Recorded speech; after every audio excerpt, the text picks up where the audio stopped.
Hello guys, welcome back to my third episode of Playing Hackers. So today I'm just going to show you an update of what I've been working on so far, and as you can see I've upgraded to the core level 6. I'm just going to show you a couple of the unlocked programs, so the training sessions if you will. So first of all we're just going to look at is the access one. So this is a program that you use in stealth mode. It's quite, I don't know, it's only useful I think if you want to just go for the core, or if you're going to use wraiths at the same time with your access programs. Otherwise it's pointless. It's just what I found in my personal experience. So as you can see in this training program, the main goal is to just gun for the core without worrying about the resources or worrying about the other defending nodes. The next one is we're going to look at is the training program for the Wraith. Now the Wraith is the one that where you sort of combine it with the access program.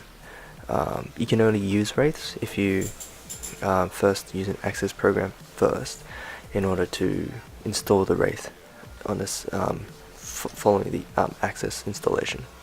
So as you can see, the Wraith's function is to completely disable any nodes like defenses such as sentries, code gates, or even the black eyes.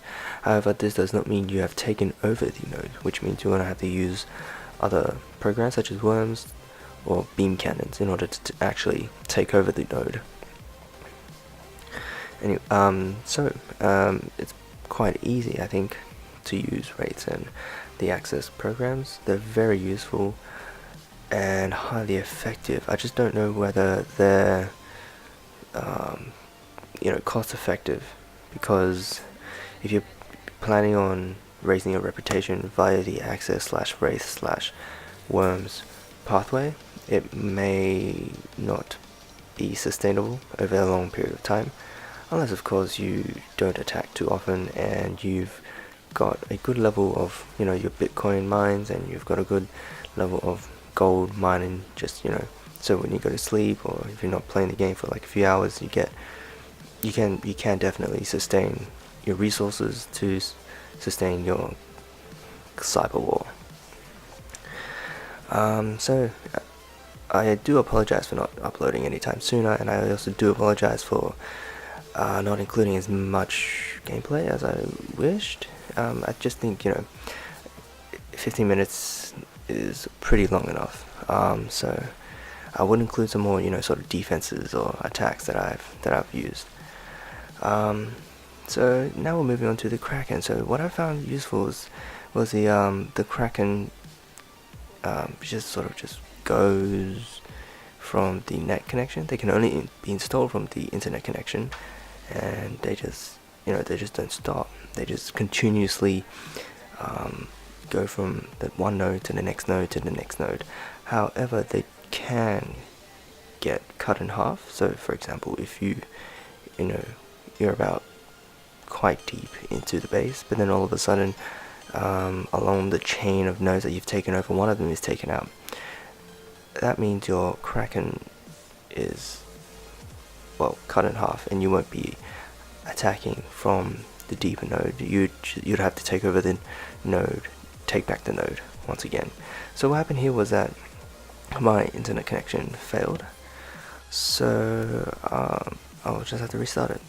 So for my second attempt, I decided to go from one complete side, just using all Krakens, and the reason why was because if you have multiple Krakens installed at different connections, they can accumulate, and once they accumulate, they gain strength. So I think this way was probably the most effective. Definitely could easily overpower the code gate or any other sort of node. One drawback I did find was that they don't switch targets. For example, as you can see, it just went straight for the sentry, just completely ignored the turret, which meant I had to somehow take back the code gate, because it's never going to go for the turret. It's just prioritizing the sentry all the time, which is a bit sad. Anyway, but I don't think it's a big issue if you just going straight for the core. Yeah, it's not. I mean, yes, that's not that big of an issue. So now we're sort of moving on to. Oh, I think I might rearrange my base. I did think about buying the protector. It's like a.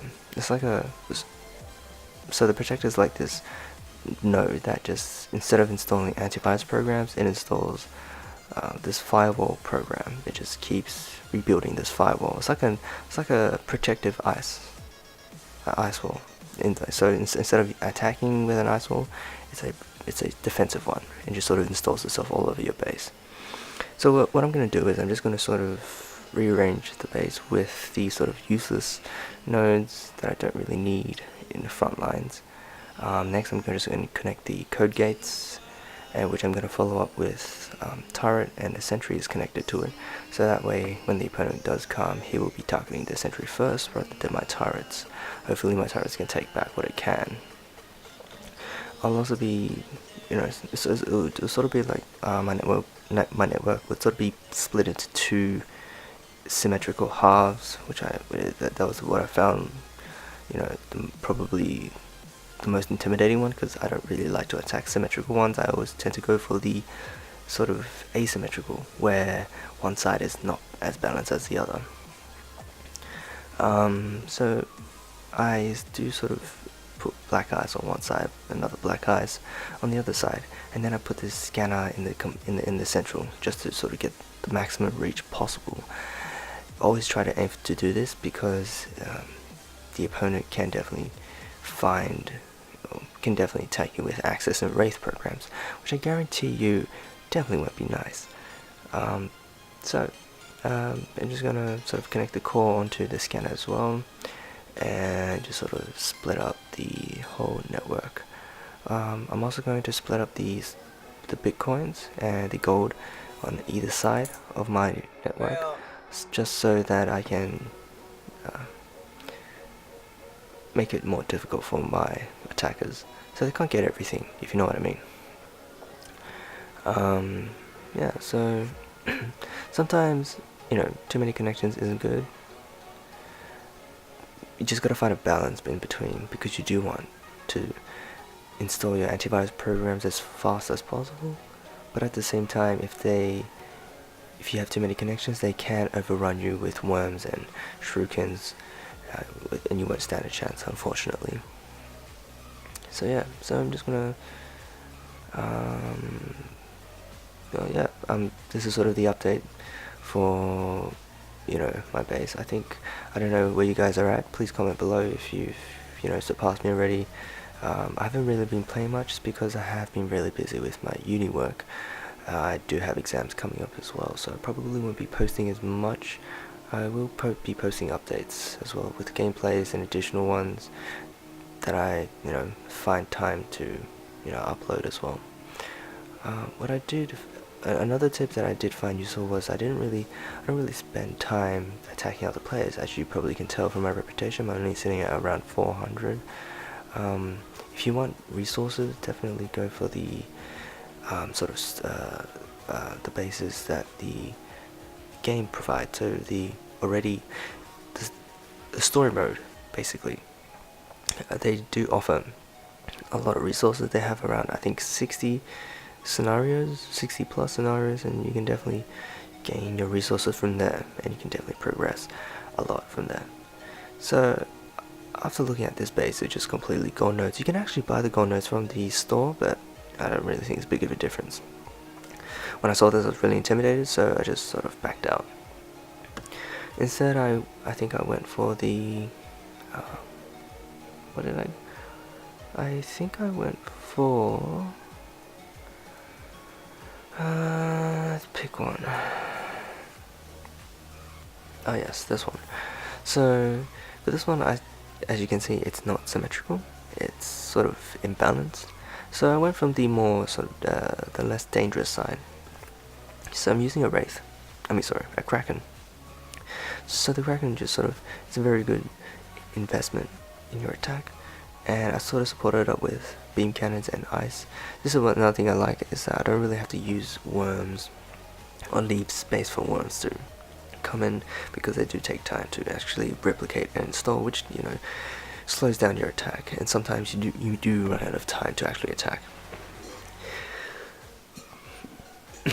So here we go. We're just sort of taking over already the one third of the base. I do find the beam cannon Kraken shield combo very effective so far. Throw in some protectors just in case things get intense, but pretty much you'll be really good with, you know, beam cannons and walls, and definitely the Kraken itself. I would also put in at least 3 worms into your sort of attacking group, just in case you do run out of time. You think you may run out of time. Definitely use those worms to guarantee you don't at least lose the entire attack. The primary goal here is to just fulfill the conditions that they set you, and the rewards that they give you in return is surely to be bountiful. So as you can see, I just didn't bother going up taking over the rest of the base. I didn't really want to waste my resources. I mean, these things aren't cheap, you know, these troops aren't cheap, but if you can make an attack that, you know, brings back profit, then it's all worth it. So here, I've pretty much won. I'll just end it right after I've taken all the gold and all the bitcoins. Yeah, I mean, I don't really use a shocker. I don't really need it right now. I think these are sort of the main troops I would use in my usual routine attacks. Yeah, definitely useful. So as for the future of the game, I'm not really too sure, but you know, hopefully they could do something like a bit of like clan group sort of thing, which I think would be cool. But I also like the idea with the sort of whole country thing, where, you know, each country for themselves. But then again, that might be a bit imbalanced if you think about it. You know, some countries might have more, some countries might have less, and you know, it just gets all sort of issuey. And especially, you know, there might be sort of some sort of people who are very prideful or proud of their country. So I mean, they could take it down that direction, but I mean, it'd be also pretty good if we could also interact with other players instead of you know, hacking directly into the core and actually leaving them that message. So it's a bit of an issue. I'm not too sure yet either.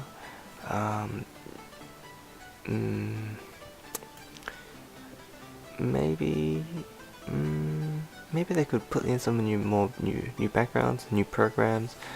But right now I'm pretty happy with where it's going. I mean, they can definitely use a bit more defensive nodes. You know, put in some new ones. I do like, if you actually look closer at the variety, there's not much. So hopefully they do include new ones as well. Anyways, thanks for watching, guys. I'll be sure to come out with a new episode soon. And if you like, subscribe, comment, and share my content if you like. And thanks for watching. Goodbye. Thanks.